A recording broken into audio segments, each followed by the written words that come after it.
So how many of you actually know without a shadow of the doubt that you have control over your life? Do you know that? Okay. So then how many of you know or believe that actually life just kind of happens to you? Anybody? In and out? Okay. So what Becky talked about and Heidi, I'm going to take you even deeper. It's like I feel like they were taking the words out of my mouth. So I'm like, okay, well, I'm going to just change my whole stilo here real quick, okay?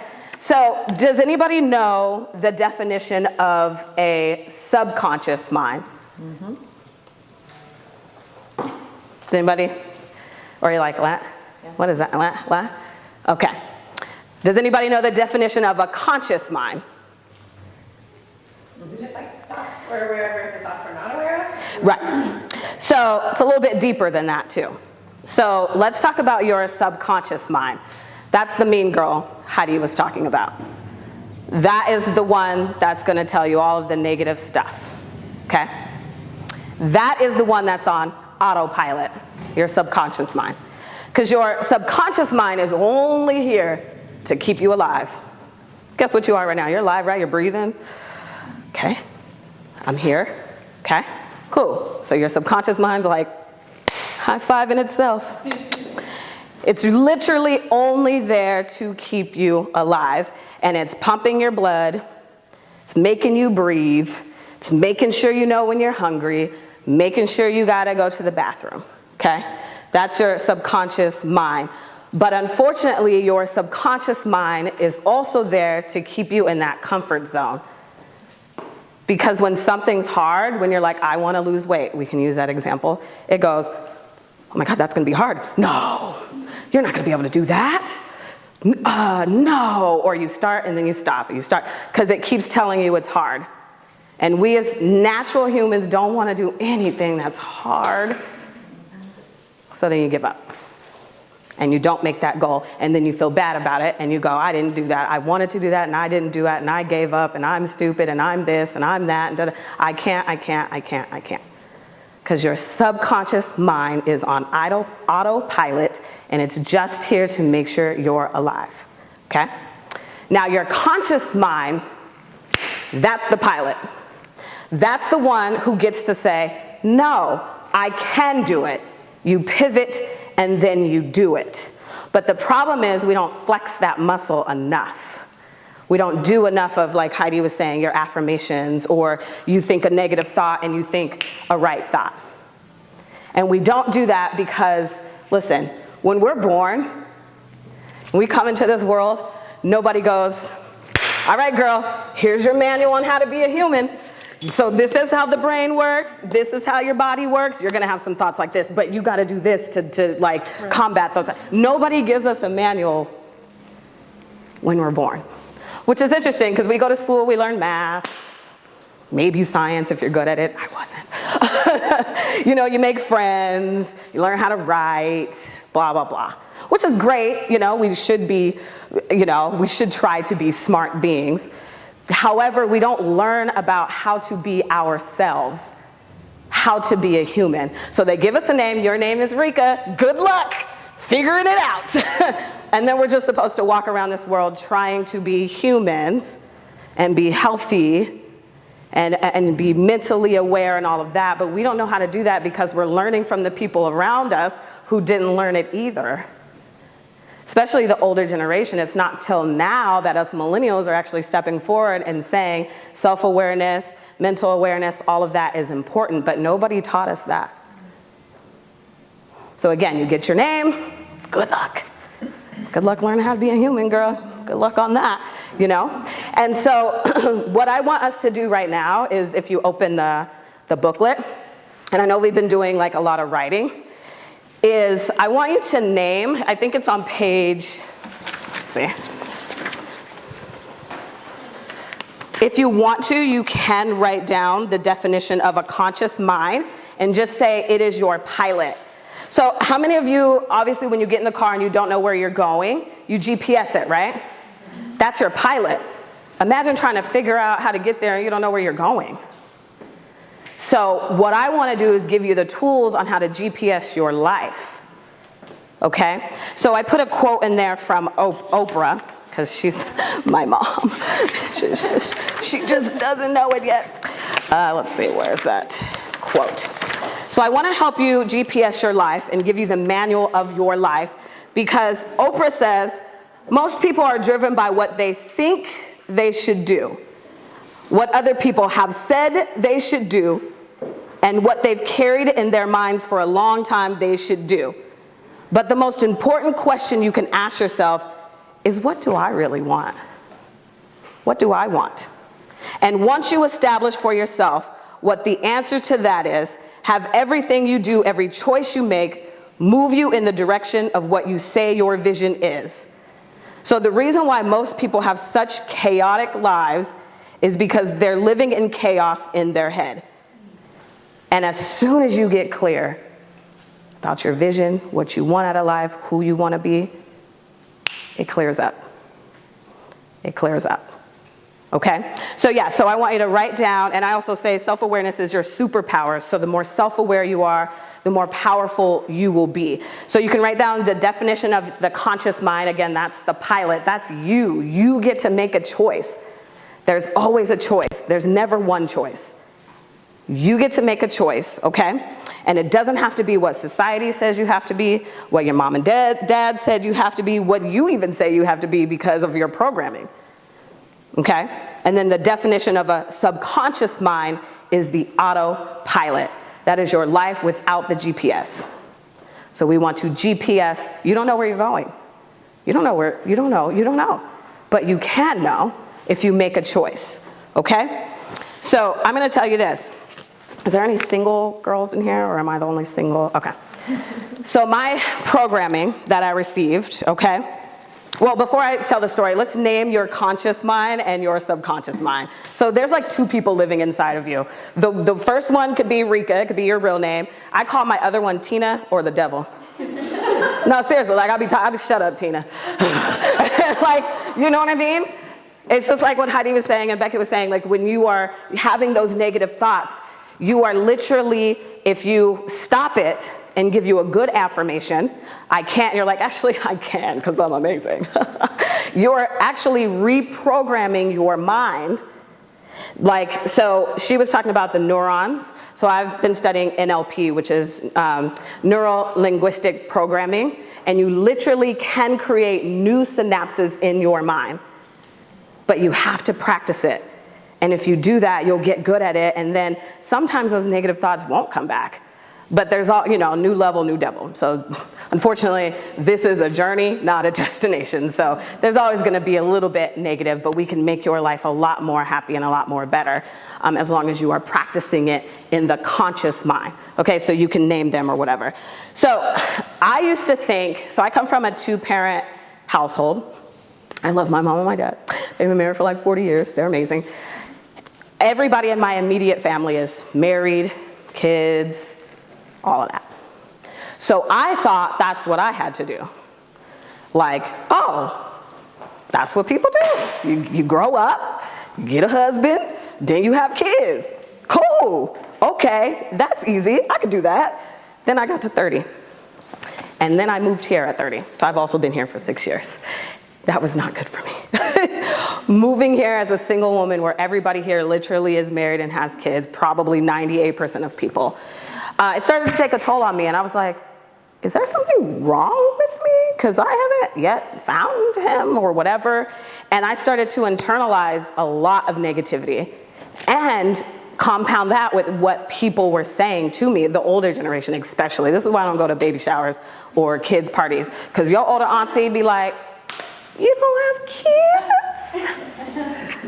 So do you hate them? Like, the questions you get as a single woman with no kids is mind-blowing. Like, why would you think that? Just because I don't have a kid, I hate kids? What is it to you?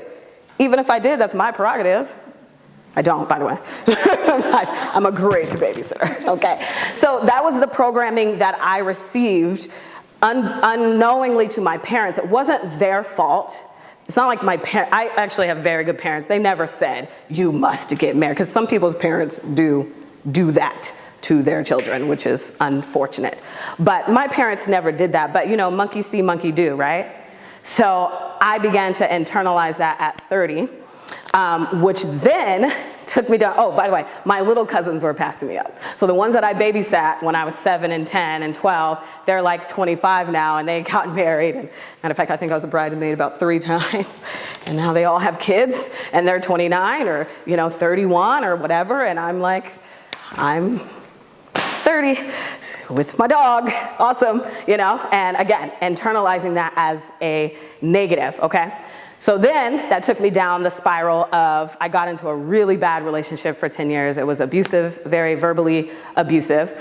And I was holding on to the fact, no, he has to be the one because I already posted him on Instagram.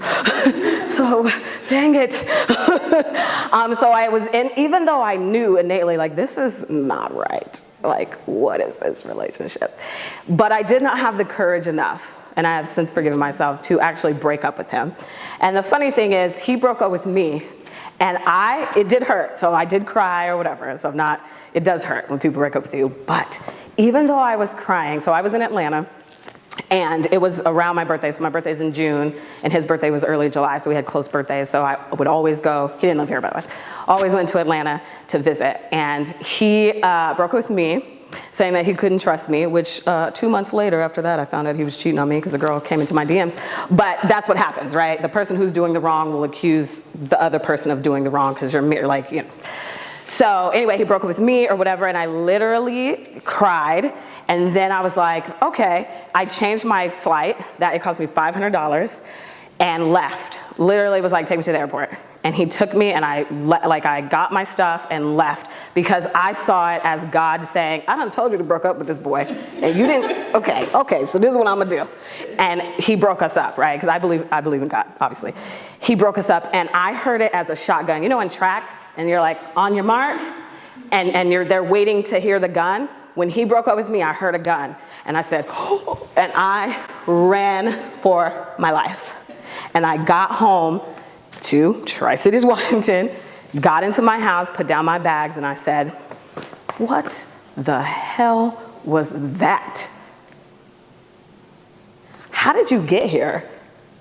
You come from a 2-parent household, you are a good girl, you are college educated, you got a job, you got a good credit score, all these things that were good that did not align with me choosing him. So, because it was, again, you are the authority of you. No matter what happened in that relationship, I chose to be with him. So I had to figure all that shit out. So what did I do? So this was July of 2017. I booked a plane ticket. I went to Mexico for Christmas by myself. By myself. My mom was scared. Everybody was scared. And I was like, because I needed to hear my own thoughts. So when I was in Puerto Vallarta, Mexico, walking around the streets, I didn't even listen to music. I brought a book. I brought Gabrielle Union's book, We're Gonna Need More Wine, and I brought The Purpose-Driven Life, and a journal, and I was like, it's me and you, God. What are we doing? Who am I? Because that, I do not want to do again. So how did I get there?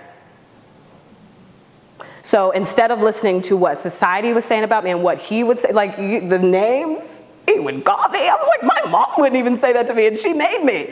Like, what is happening?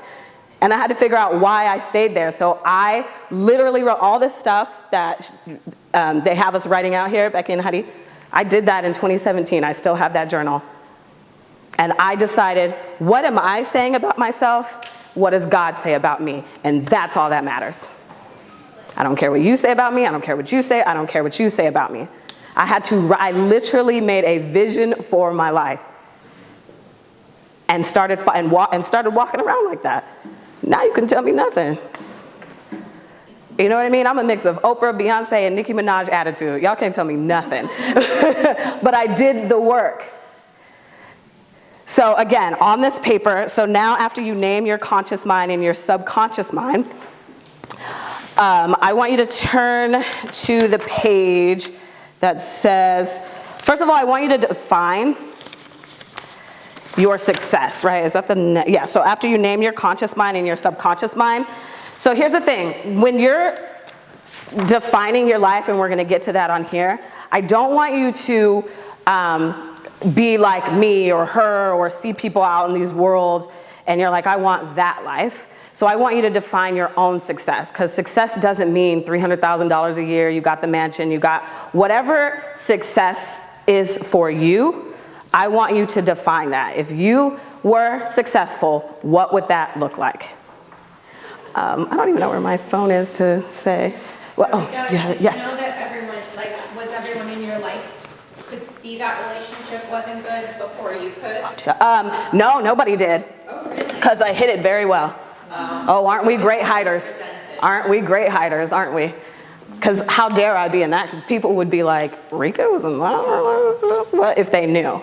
But on the outside, we were beautiful. I mean, it was fine. But he was a mess. T.D. Jakes quote, and I put it on there because it's so good. I listen to T.D. Jakes a lot. Do you guys know who T.D. Jakes is? Pastor. He's a pastor. Very well, friends with Oprah. Very well known. And I have this on my door. So before I leave my house, I see this every day. And he says, successful people are not any more talented than you. In fact, in many cases, they are less gifted, less talented, and less skilled. They do not have any more than you. They just think differently than you. So the way they see themselves, the way they think about themselves is different than people who feel unsuccessful. So it's not that you're not talented or you grew up in the wrong neighborhood, the wrong zip code, or anything like that. Oprah is no different than you. T.D. Jakes is no different than you. Beyonce is no different than you. They just had a dream, executed it, thought they could do it, and made it. So whatever your dream is, again, that's why you have to define your own success. Otherwise, you'll be lost in, well, I have to be Beyonce in order to be successful. Just not true. It's not true. All of us can't be Beyonce, then Beyonce wouldn't be Beyonce. You know what I mean? We would just be all the same, you know? So after you define that success, there is a line there saying, are you living the life that you want or not? So does your definition of success match with the life that you're actually living? So you can write that out as well. I'll give you 2 minutes. Information. Who runs my world? Rika. Who runs my world? And then obviously insert your name or whatever. Listen, the level of attitude and belief in self that Beyonce had to have to reach her status is the level that I want for your life, okay? To reach whatever success means for you. I want you to have that attitude injected in your body every day. Who runs my world? Rika. You know what I mean? Like, I have so many affirmations on my door at home. Does anybody live alone? Anybody? You do, so that's perfect. Or carve out, if you have kids or whatever, like, I don't know, where you get dressed in the morning in your closet. I literally have Post-it notes that says, I am insert. And some of the things I wrote down for me, like, I am a good friend. And I define that for me. What does that mean? That doesn't mean I say yes to everything. I have boundaries. But what does I am a good friend mean to you? You know what I mean? I said, I am a successful, motivational life coach and speaker. I wrote that out as well. You know, because successful to me is that I'm just doing the thing until. So again, you have to define success for yourself. And if you turn the page, we get to programming, which we've talked about before, right? We all have a story. And as you're growing up, and even in life today, you are feeding your subconscious mind something. What you see on social media, what you're watching, what you're listening to. So one of the things that I cut back as well, starting in 2017, is I decided that the first thing I did in the morning was not check my phone. Because that's what you do. You wake up. How many? Be honest. I was gonna say, you wake up, you grab the phone. What everybody else doing? Oh, that's nice. She was on vacation. Damn it! How come I wasn't on vacation? I wasn't on vacation. And then again, then you self-loathe because everybody's showing their highlight reel on Instagram, and you're like, wait, why is that not my life? Nobody's life is that amazing, but you do have moments that are great and amazing, and it's fun. So I'll tell you this. So back, you guys live here, so you know, back in January when all that snow was on the ground, you know, and it was like snowing for 17 years, my God. I felt a lot of lonely feelings, but what I did was I asked myself, why? And the reason why was because, well, number one, it does suck when you live alone and then you got to dig yourself out and wake up at 4:30 in the morning and get to work in your little Honda and you're stuck. If it wasn't for people like her husband and my neighbors that are all guys, like, oh my God, I don't know what I would do. But it was also because I have a really good friend that lives in Florida with her 2 kids and her little husband, and they was on the beach every day. I was watching her stories and I was like, how come I'm not on the beach? My life sucks. And you know what I mean? So you have to filter it. You're feeding those feelings by what you're watching and what you're hearing. Faith comes by hearing, and you can have faith in the negative. Faith isn't just a positive word. Like, that's not just for the people who believe in God and all that. You can have faith in the negative. So faith comes by hearing, and your eyes are the windows to the soul. So you need to go through your life and filter and maybe say, so another thing I did, so I'm climbing out of debt, I'm on my Dave Ramsey. I used to follow a lot of travel influencers on Instagram. I don't anymore. I deleted all of them. I don't want to see that. I'm happy for you. That's great. You're living your life. Awesome. I don't want to see that because right now I'm going to be pissed off that I'm stuck in Tri-Cities and I can't go nowhere because I'm broke. So I had to filter that out and say, I don't want to see none of that. I also don't watch scary movies. I live alone. Not a good idea. Like, you know what I mean? So that's how you start filtering. So we already talked about kind of the negatives and programs we could receive as a child, but you're still programming yourself right now by what you're watching, who you're hanging out with. Negative spoils good. Good people, it's hard when you're the only good and you're trying to stay that amongst all the negative. I can't remember in the scripture in the Bible that says that. But you will be spoiled and turn to stone if you continue to watch all of that negative stuff that's triggering you. And you may not know it now, but think about it. Like, what do I watch on TV? Who am I following on Instagram? And then I challenge you to, for the first hour of your day, don't look at your phone. Because as soon as you do, you're getting messages like you're not good enough. She's better than you. When she got a filter, she did it. Listen, if you see any of my pictures on Instagram, I did a photo shoot. I don't look that good. I don't even look this good. I think Christy Brinkley, the model or whatever, even said Christy Brinkley doesn't look like Christy Brinkley. We're all like, this is my best self, and we post it on Instagram. You know what I mean? No matter how real, even though like, yes, I try to have, I do have a platform of realness, but I still want to feel and look good, and that's okay. That's not, as long as you're being real, it's okay. But it may not be okay for you to watch it the first thing in the morning when you wake up, and you got to know that, and that's okay. So yes, again, we have programming from childhood, but we're also programming ourselves right now. So I don't know if we have time to take another moment to write that down, but when you get home, write out, how am I programming myself right now to combat the success story I want? Because we already wrote out what your definition of success is, right? So what I watch first thing in the morning, I wake up, my alarm goes off, it is on my phone, but I turn the alarm off and I do not, Instagram is off, Facebook is off, all of that. I get up and I turn on either Joyce Meyer, T.D. Jakes, Stephen Furtick. And then plus that helps me with my time because they're usually about 30, 45 minutes. And I'm like, okay, I got 30 minutes to get dressed and get out the door. So I watch that. And that's the reason why when she had us writing out all these things in the beginning and about my life, all I could think was the positive. Because I'm literally watering that seed in my brain. I only want positive. So when you plant a seed, tomato or cucumber, whatever you got, who got a garden in their backyard? I wish I had. One day I'm going to do that. That's on my goal list. My first year. Yeah, it's on my goal list, right? Yeah. So when you plant a seed, when you plant a seed, don't you have to water it? Oh yeah. And you got to figure out how to take care of it. Otherwise it'll die. You got to pick the weeds. Yeah.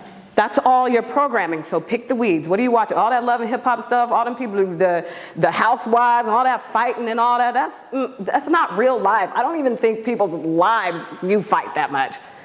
But it makes us think we're supposed to. Oh, she has a cooler life than me, girl. She always arguing with somebody, and she look fabulous doing it. Dang it. And you just create drama. Your life is not a soap opera. It's not.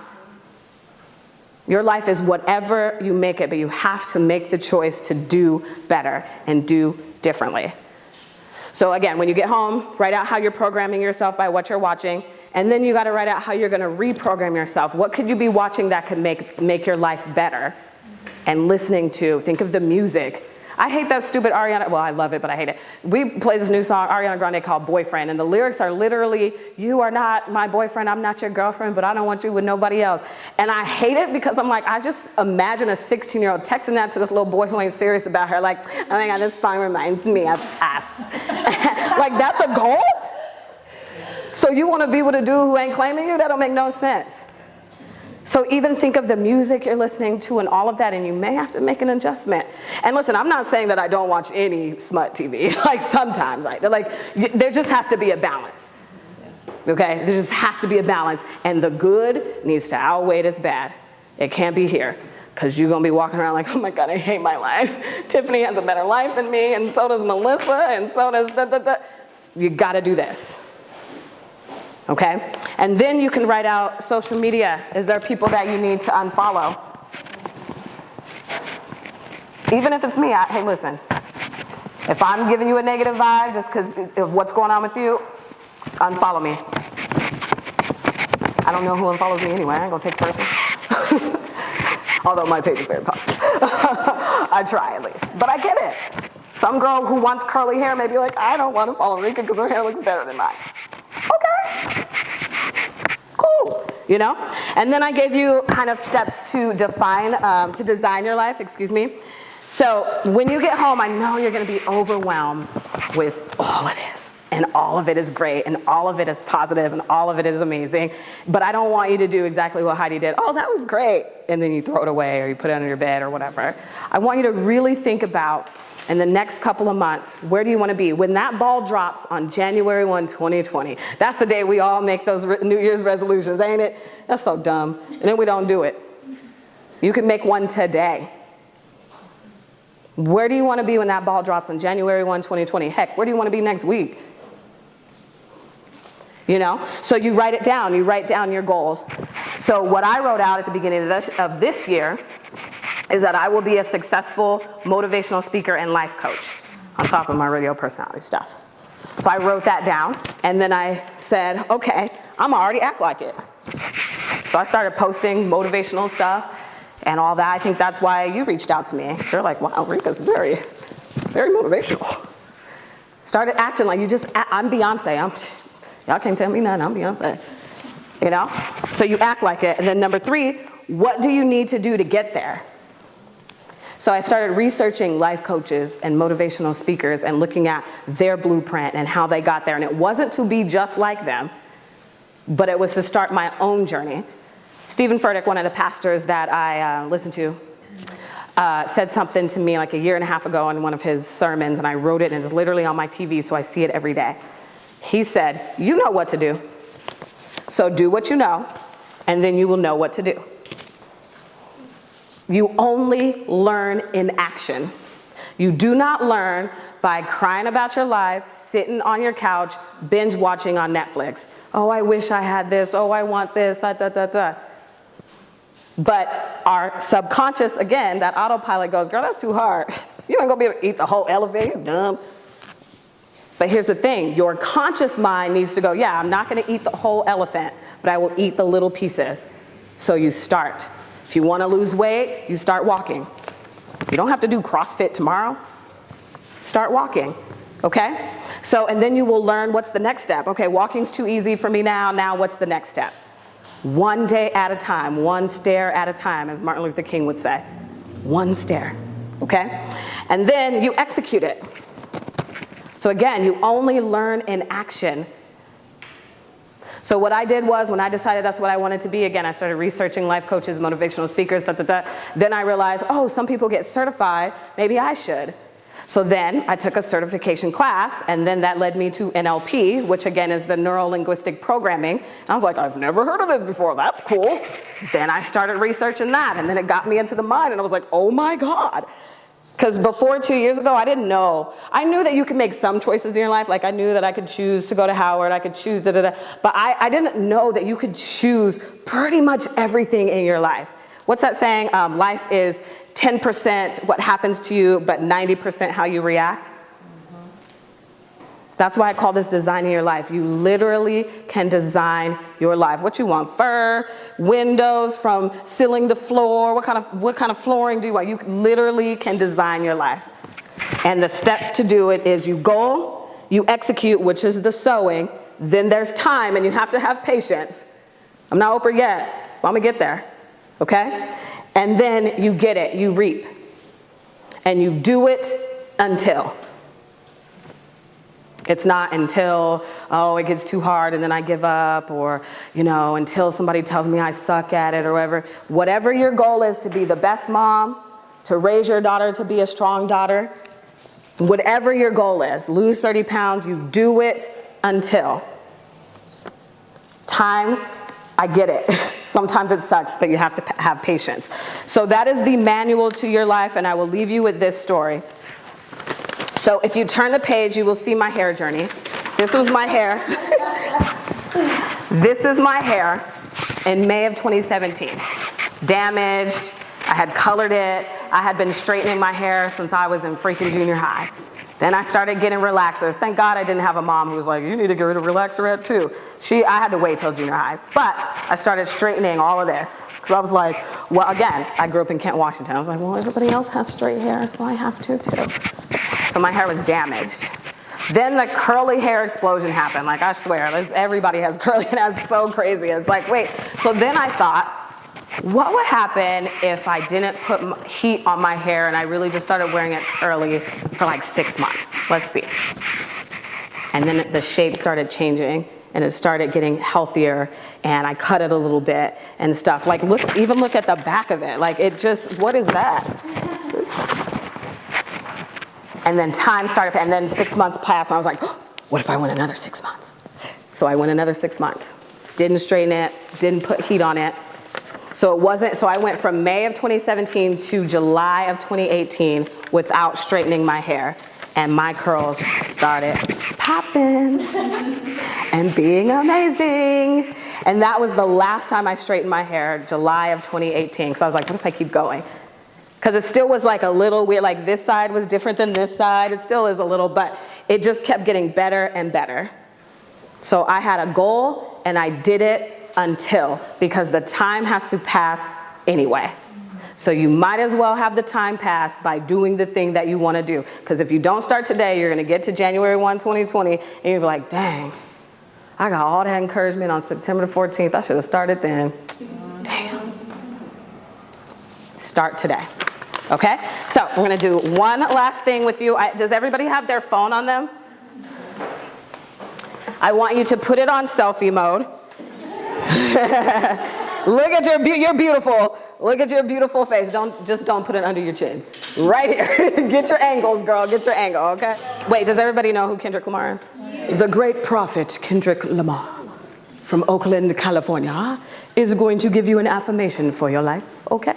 Here we go. Wait, do we need to take a picture? No, not yet. I'm going to give you the lyric, and then you're going to say it to yourself, okay? So here we go. Who need a hero? Look in the mirror. There go your hero. Hero. All right. So I want you to look at yourself and say, who needs a hero? Go ahead. Who needs a hero? There go your hero. There go your hero. Who's on the front lines of ground zero? Who's on the front lines of ground zero? Hero. Hero. And obviously the hero is your name. So.